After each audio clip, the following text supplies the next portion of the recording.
Doctor Óscar Ortiz, usted es muy conocido porque gracias a su señoría se sacó adelante la famosísima séptima papeleta. Para nadie es un secreto eso. Y me siento orgulloso que usted sea profesor de mi universidad, de la Católica, y que regente allá el área de Derecho Constitucional. ¡Qué honor! Así hay que hacer en la vida. Hombres como usted son los que necesita la patria. Vamos al grano, porque con usted hay que ir hablando las cosas concretas. Yo fui uno de los asiduos defensores del triunfo del no. Cuando de un momento a otro resultó que apareció ganando fue el sí. ¿Cómo así? ¿Cómo así? ¿Cómo fue eso? Porque es que esa vuelta canela no la puede dar. Esto se lo atribuyen al doctor Uribe. Unas personas dicen que el doctor Uribe y otros acertadamente consideran que es la señora Marta Lucía Ramírez quien se adelantó. Cuéntenos, usted que conoce bien el meollo del asunto, ¿cómo fue el cuento? Don William, pues le quiero agradecer muy especialmente sus palabras y la invitación a este programa tan atendido, tan escuchado, tan interesante. Espero que lo difunda. Sí, señor. Con sus alumnos. Sí, señor. Porque vamos a hacer de esto una verdadera cátedra. Muchas gracias por la invitación. Colombia en el año 2016 asistió a las urnas el 2 de octubre para decidir mediante plebiscito si aceptaba o no, le daba el visto bueno a el acuerdo que había hecho el presidente Santos con las FARC, y el pueblo dijo que no le daba ese visto bueno, no aceptaba ese acuerdo. La Constitución establece que el presidente de la República lidera la política de paz y puede suscribir con amplias facultades acuerdos con organizaciones como esa. El presidente Santos durante años le avisó a la opinión pública que sometería al final de los distintos acuerdos que se iban sumando el contenido de ese acuerdo a la opinión pública, a la ciudadanía, mediante un mecanismo de participación ciudadana. Y en el año 2016, la Corte Constitucional, el 18 de julio, mediante sentencia que examinaba esa ley estatutaria que creaba ese mecanismo especial de un plebiscito con unas condiciones únicas que rebajaban algunas de las condiciones de participación ciudadana para que fuera vinculante esa decisión, y en esa providencia estableció que el pueblo no estaba votando por la paz, y porque la paz es un derecho constitucional que está en el artículo 22 y tiene una garantía contramayoritaria. Por eso la Constitución no se puede someter, la paz no puede ser sometida a votación del pueblo. Entonces, esa decisión efectivamente dio claridad de que no estaba en juego el derecho a la paz.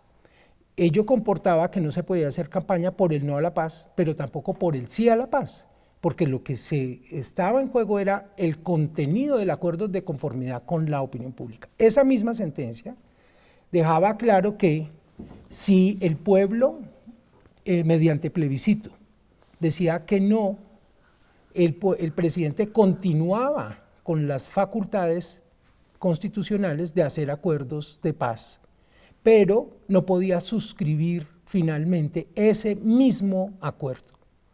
Y es allí donde entra la gran discusión, porque desde luego de buena fe el pueblo votó, adoptó esa determinación que sorprendió a muchos, pero esa fue una campaña que tuvo, digo, en mi parecer, solo una gran mentira, y era que era por la paz. La campaña del gobierno, si todos lo recordamos, era por el sí a la paz.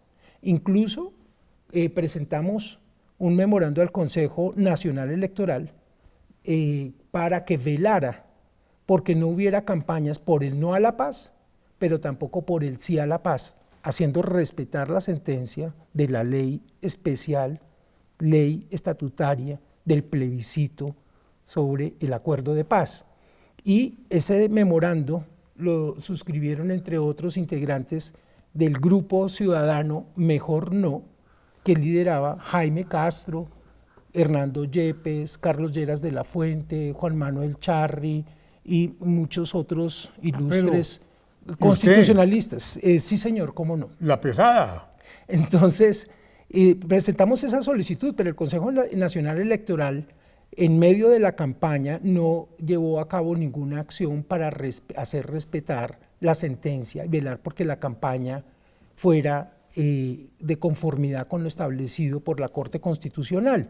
Con todo y ello, nosotros fuimos optimistas y perseveramos en hacer una campaña por el no, mejor no, porque considerábamos que eran demasiadas las ventajas y las impunidades que se establecían allí, y por considerar, entre otros asuntos, que había pretensiones de darle a ese acuerdo unos rangos hacia futuro, así fuera mediante procedimientos especiales como el denominado fast track, que para incorporar algunas de esas determinaciones de ser aprobado ese acuerdo al ordenamiento jurídico, que nos parecía injusto y antidemocrático en sus contenidos.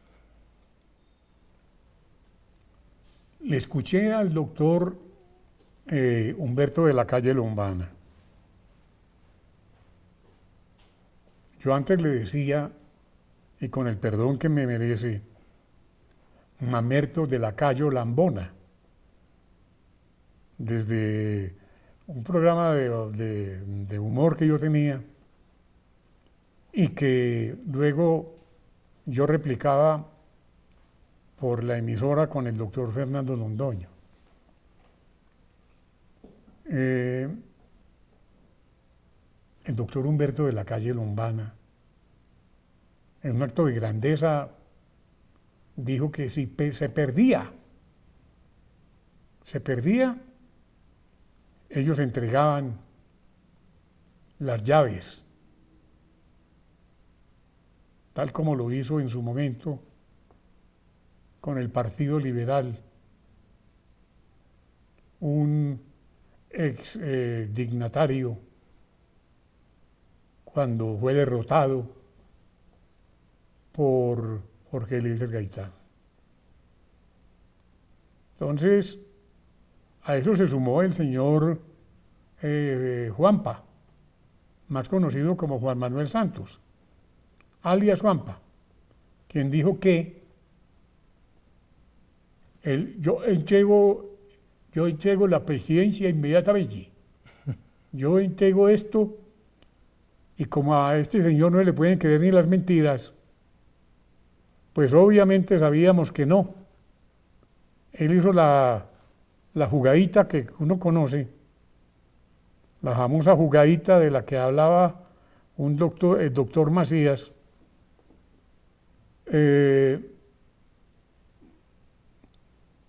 y que todo terminó dándole la razón al cuentico ese de que había ganado el sí,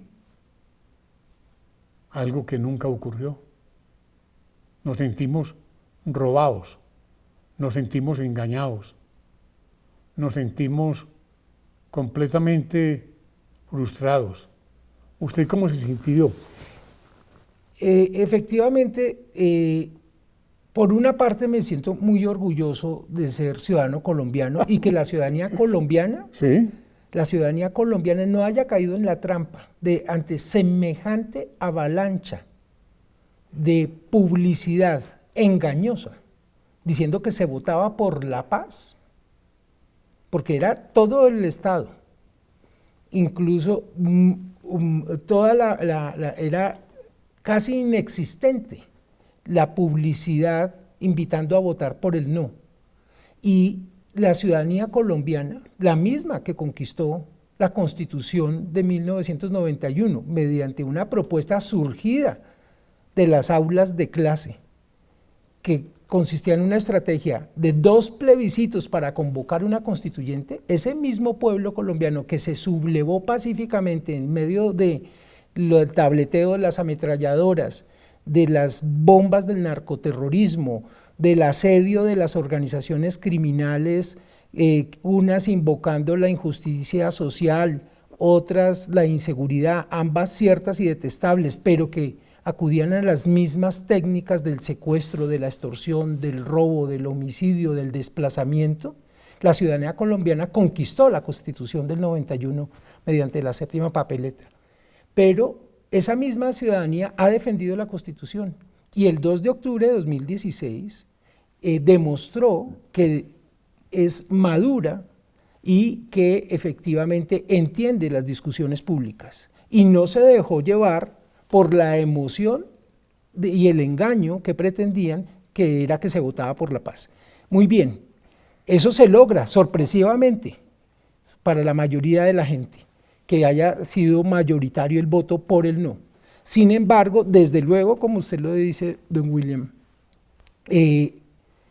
esa maniobra de hacer unos pequeños cambios no sustanciales que representaran realmente la voluntad expresada mediante plebiscito por el pueblo colombiano, pues efectivamente es una maniobra engañosa, porque no hizo los ajustes y se perdió una gran oportunidad de unir al país y el presidente Santos optó por darle más gusto a las FARC que atender al pueblo colombiano y respetar esa voluntad, incluso para unirlo, elevar los estándares éticos, jurídicos y políticos que el pueblo colombiano vio como negativos en el acuerdo original. doctor Uribe no estaría hoy por hoy en los problemas en que se encuentra, porque obviamente lo que ocurrió fue demasiado grave para él, para su entorno, para sus amigos. La ruina moral para un exmandatario, para un ex jefe de Estado de la talla de Álvaro Uribe Vélez, resulta muy triste ver cómo lo persiguen y de qué manera. Uno sabe que él se pudo haber equivocado y ahí se equivocó en grande. Yo, en mi consideración, quien tenía la responsabilidad, como lo establece la Constitución, fue el presidente Santos, porque el presidente Santos fue quien tomó la determinación de manera súbita, antes de llegar a unos acuerdos con los sectores que habían liderado la invitación a votar por el no, en lugar de lograr un acuerdo para sellar una unión de la civilidad del país, prefirió acceder a las peticiones de las FARC. Después de muchos años de haber repetido una consigna que no se compadece con la realidad colombiana, de la que nosotros conocimos como amigos y enemigos de la paz, como si las FARC tuvieran algún tipo de representación de la sociedad colombiana. Y vemos que efectivamente han podido obtener muy poca votación y lo que se han ganado con el transcurso de los años en virtud de sus conductas deletéreas, oprobiosas frente a los colombianos es su repudio, su rechazo. Los colombianos detestan a las FARC y el presidente Santos, con tal de obtener súbitamente en ese mismo año la suscripción de ese acuerdo y el beneplácito de las FARC, no atendió las razones de quienes invitamos a votar por el no y de los ciudadanos que tomaron esa determinación. El viernes antes de ese pronunciamiento que hubo, ahí en las escalinatas de RCN, yo me encontré con el doctor Álvaro Uribe. Le dije, presidente, usted ya tiene preparado el discurso para el domingo. William, ¿de qué discurso me habla? Y pues del triunfo, digo, ¿de cuál triunfo? Si aquí no hay nada, no se ha ganado nada. Todo está perdido. A mí me dio mucha tristeza. Y yo pensaba, Dios mío, ¿para dónde nos llevan? ¿Para dónde nos llevan? Usted ahora defendía la Constitución del 91, toda, ¿cierto? Sí, señor, cómo no. Incluyendo el 109. En este momento es de urgencia nacional. No se puede cumplir por partes. Ya tenemos 21 años de la entrada en vigencia de ese acto legislativo que establece en el artículo 109 que las campañas de elección popular que violen los topes de financiación autorizados y hagan esa trampa, tienen como consecuencia la pérdida del cargo de quien haya sido elegido a una corporación, como un edil, un concejal, un diputado, un representante de la Cámara o un senador, pero también en los cargos uninominales, un alcalde, un gobernador o el presidente de la República. Y entonces no podemos hacernos los locos con la existencia de ese artículo, porque ahí no dice cuando se violen los topes. ¿Artículo o articulito? Ese articulote sí. Hoy día existe ahí para hacernos los locos, porque ese artículo no dispone que cuando se violen los topes por una campaña deje así. Sin embargo, encuentro algunas preocupaciones, desde luego, en el presidente de la República y en el gobierno, porque se avance en el establecimiento de ese hecho, porque una vez esté debidamente comprobada la violación de los topes de la campaña, se habilita al Congreso de la República para que adelante el juicio por indignidad, como lo establece la ley.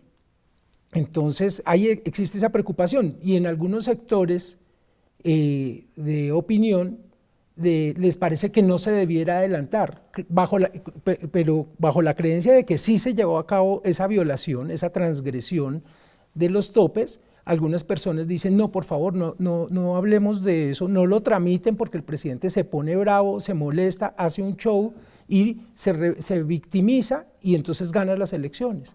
Yo no creo que los sectores que aspiren a suceder, que son críticos al presidente del gobierno y del presidente de la República, actúen correctamente cuando invocan y argumentan este tipo de planteamiento para que, en coincidencia con el gobierno, no se aplique el 109.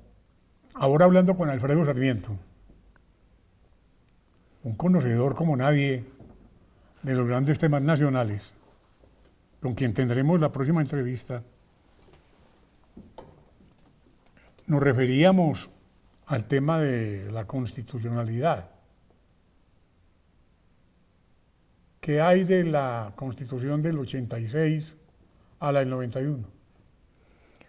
La Constitución del 86, cuando nosotros propusimos convocar una Asamblea Nacional Constituyente, no era despreciada por nosotros, como algunos creen, suponen o inventan.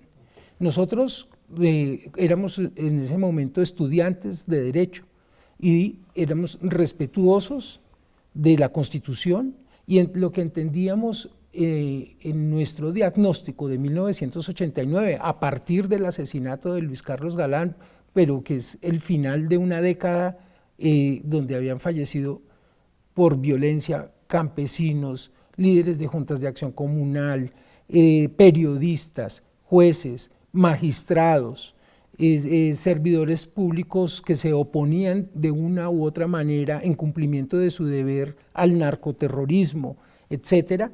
Entendíamos que se había generado una suerte de fractura entre el Estado y la sociedad en virtud de que nuestros ordenamientos constitucionales, incluyendo la Constitución del 86, habían sido puestos en vigencia después de una victoria militar o política, donde desde el primer segundo de vigencia de cada una de esas constituciones, una porción importante de la sociedad no se sentía representada en ella. Sin embargo, había habido reformas importantes en el año 10, en el 36, en el 45, en el 68, entre otras, para modernizar el Estado, y para eso están los marcos jurídicos constitucionales y los congresos en representación de la sociedad para ir ajustando las instituciones conforme al devenir de los tiempos para que el Estado sirva mejor a la persona, al ser humano, al pueblo.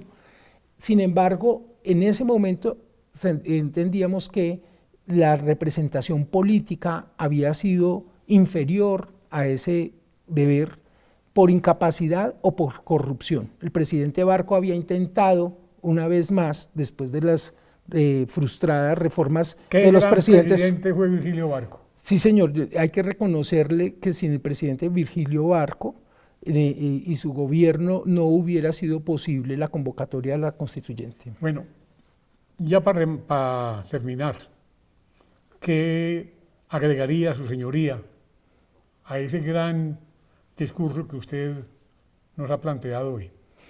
La democracia necesita a sus ciudadanos. La Constitución del 91, a partir de la séptima papeleta, reconoce como la máxima autoridad política de nuestra república. La séptima papeleta sí le estalla en la mano.